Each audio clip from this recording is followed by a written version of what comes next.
తెలంగాణ రాష్ట్రంలో సుప్రసిద్ధ శైవ క్షేత్రాల్లో ఒకటిగా బాసిల్లుతుంది చెరువుగట్టు శ్రీ పార్వతీ జడల రామలింగేశ్వర స్వామి ఆలయం. చరిత్రలో ఈ యొక్క ఆలయానికి విశిష్టమైనటువంటి స్థానం ఉండడం జరిగింది. పూర్వం పరశురాముడు లోక కళ్యాణార్థం 118 శివలింగాలను ప్రతిష్ఠించుకుంటూ పోతూ చివరిదైనటువంటి శివలింగాన్ని ఈ యొక్క ప్రదేశంలో ప్రతిష్ఠించాలని చెప్పి స్థల పురాణాలను బట్టి మనకు తెలియవస్తుంది. శ్రీ పార్వతీ జడల రామలింగేశ్వర స్వామి ఆలయంపై బిగ్ టీవీ స్పెషల్ ఫోకస్ ఇప్పుడు చూద్దాం.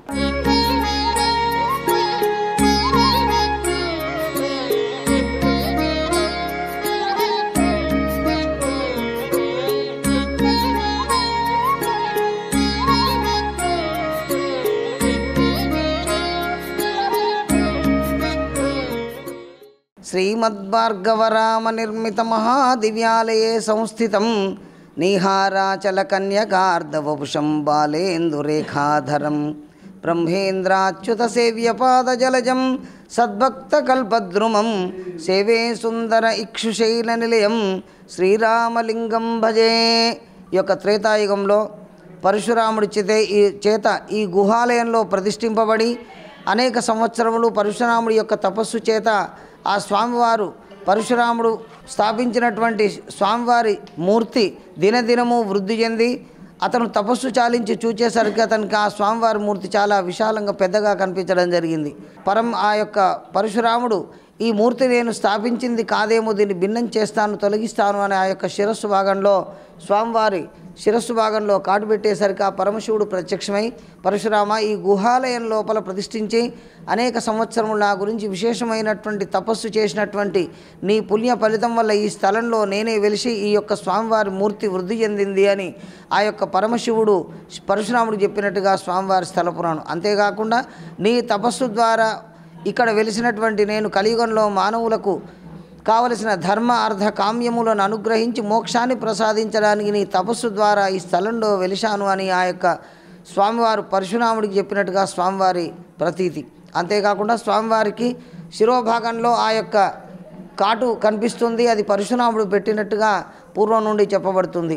అంతేకాకుండా స్వామివారి జడల రామలింగేశ్వర స్వామి అని ఆ యొక్క స్వామివారి శిరోభాగంలో జడల ఆకృతిని పోలి ఉండడం వల్ల జడల రామలింగేశ్వర స్వామిగా ఆ స్వామి అనుగ్రహిస్తూ ఉన్నాడు మనందరినీ. అంతేకాకుండా శివుడికి పంచముఖాలు ఉన్నాయి అని చెప్పి మనకు శాస్త్రం చెప్తూ ఉంది. తద్వారా పంచముఖాల ద్వారా మనం స్వామివారిని వేడుకొని మోక్షాన్ని పొందుతాం మనందరం.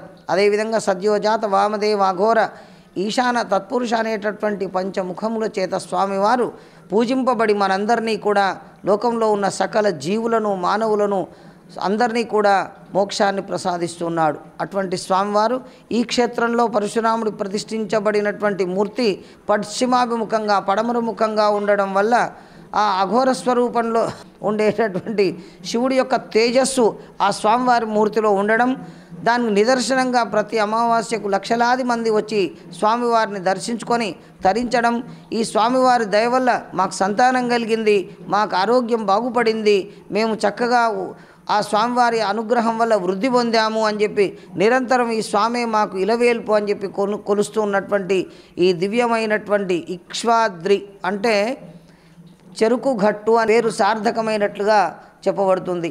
సకల భక్తులకు ఆ స్వామివారి ఆశీస్సులు కలగాలని ప్రార్థిస్తున్నాం. శతమానం భవతి శతాయ పురుష శతేంద్రియ ఆయుష్యేవేంద్రియే ప్రతిష్టతి. లోకా సమస్తా సుఖినో భవంతు.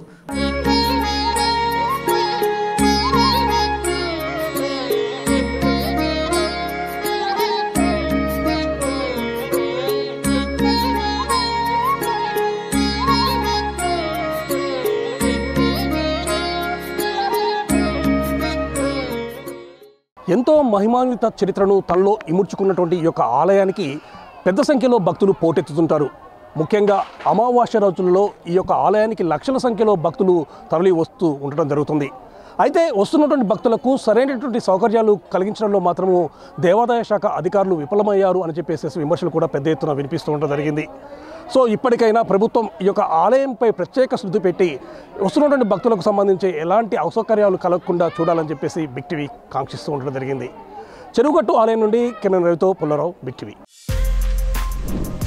For more videos like this, subscribe Big TV channel.